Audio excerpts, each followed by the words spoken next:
İslam coğrafyası tarihte eşine benzeri görülmemiş işgal, zulüm ve katliamlar yaşamaktadır.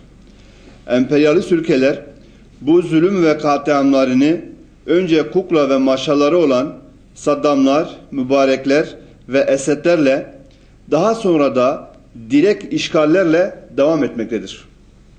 Filistin, Suriye, Irak, Afganistan, Sudan, Arakan ve daha nice mazlum coğrafyalar. İşgaller, zulümler her geçen gün artmaktadır. Irkçı emperyalistler Büyük Orta Doğu Projesi kapsamında 22 İslam ülkesinin sınırlarının değiştirilmesi planını adım adım tatbik etmektedirler. Suriye'de de şiddet ve katliam devam ediyor. Zalim Esed yaklaşık 50 binin üzerinde Müslümanı katletti ve bu katliamlarına devam etmektedir. Zalimleri ve Suriyeli Müslüman kardeşlerimize yapılmakta olan bu zulmü tel'in için Saadet Partisi olarak 6 Ocak 2013 Pazar günü saat 12'de Gaziantep'te miting yapıyoruz.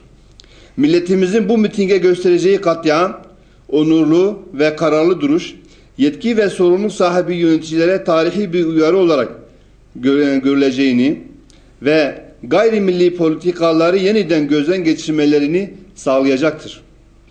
Çünkü Gaziantep'te yükselecek gür ses tıpkı tarihte olduğu gibi mazlumlara umut, zalimlere korku olacaktır.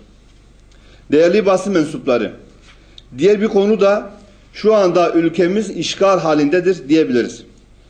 Şimdiye kadar Batı'nın ahlak, kültür, adet ve gelenekleriyle işgal edilmiş olan ülkemiz 28 NATO üssüyle fiili olarak da işgal etmiş durumdadır.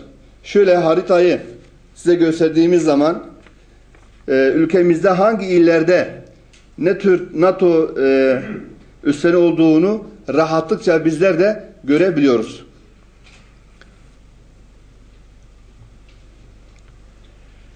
Evet. Malatya'da kurulan füze kalkanı ve 3 ilimize yerleştirilmekte olan Patriot füzeleri 22 İslam ülkesinin sınırlarını değiştirme amaçlı BOP projesinin tehlikeli bir aşamasıdır. Kurtuluş Savaşı'nda, Kahramanmaraş'ta, Gaziantep'te, Adana'da binlerce şehit verilerek kovulan Avrupalı Hristiyanlar, şimdi ise AK Parti döneminde davetiye ile ve masraflarını da vererek getiriyorlar. Biz füze kalkanı ve Patriot füzelerini kime karşı kullanacaksınız diye İngilizlere karşı, Fransızlara karşı ve Almanlara, Amerika'ya karşı mı kullanacaksınız? Yoksa Müslümanlara karşı mı kullanacaksınız diye iktidara soruyoruz. Değerli basın mensupları, yine gündemde olan yeni anayasa çalışması ile ilgili olarak, anayasa yapım süreci ile ilgili olarak bu meclisten yeni bir anayasa çıkmayacağı belliydi. Başkanlık sistemiyle tıkanmış görünüyor. Saadet Partisi olarak başkanlık sistemine karşı değiliz. Ama dünyada tam başkanlık sistemi ABD'de, yarı başkanlık sistemi ise Fransa'da uygulanmaktadır. Ama AK Parti'nin Meclis Anayasa Komisyonu'na sunduğu öneride başkanı da meclisi de halk seçmektedir. Ama başkan gerekli görürse parlamentoyu feshedecek, başkan kanun hükmüne kararname ile meclisi feshedebildiği zaman bypass edebilecek. Bu despotizmdir, başkanlık sistemi değildir. Bundan dolayı şu anki mevcut olan görüşe karşıyız. Ekonomiye baktığımız zaman Türkiye'de şu anda pembe tablolar çizilmektedir. Ama şöyle bir gözden geçirdiğimiz zaman Türkiye'de 2002-2012 yılları arasında 450 milyar dolar faiz ödenmiştir. Bunun sebebi borcu borçla kapattığımızdan dolayıdır. Başbakan Türkiye'nin toplam borcunu hiçbir zaman söylemiyor. Sadece IMF'ye olan borcu ödediğini, hatta IMF'ye borç verdiğini söylemektedir. Toplam iç ve dış borcumuz AKP iktidara geldiğinde 232 milyar dolar iken 2011 yılı itibarıyla 536 milyar dolara çıkmıştır. Ayrıca Başbakan ihracatı söylüyor ama ithalatı hiç söylemiyor. İhracatımız 135 milyon dolar iken ithalatımız 241 milyon dolara çıkmıştır. Aradaki açık 106 milyon dolar. Değerli basın mensupları, Osmanlı borçlar yüzünde sıkıntıya girmişti ve dağılmıştır. Biz de Türkiye'yi bu sıkıntılara düşmemesi için şimdiden tekrar uyarıyoruz.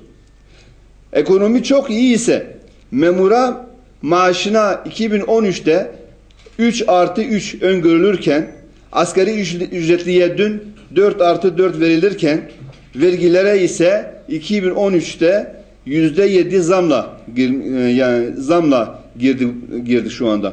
Bu da gösteriyor ki ekonominin gerçekten gösterildiği gibi iyi bir durumda olmadığını bize göstermiş oluyor. Yine hafta 1. yılını doldurduğu Uludere katliamıyla ilgili olarak da uçakla bombalanarak öldürülen vatandaşlarımızın katliamların üzerinde 1 yıl geçmiş durumda. Ama halen soruşturmalarda ciddi bir ilerleme görülmemektedir. Bu olayın örtbas edilmesinden endişeleniyoruz. Suçluların cezasız kalması durumunda buna benzer katliamlara davetiye çıkaracağını yetkilileri bu konuda uyarıyoruz. Bunun için bir an önce suçluların tespiti ve cezalandırılmalarını bekliyoruz.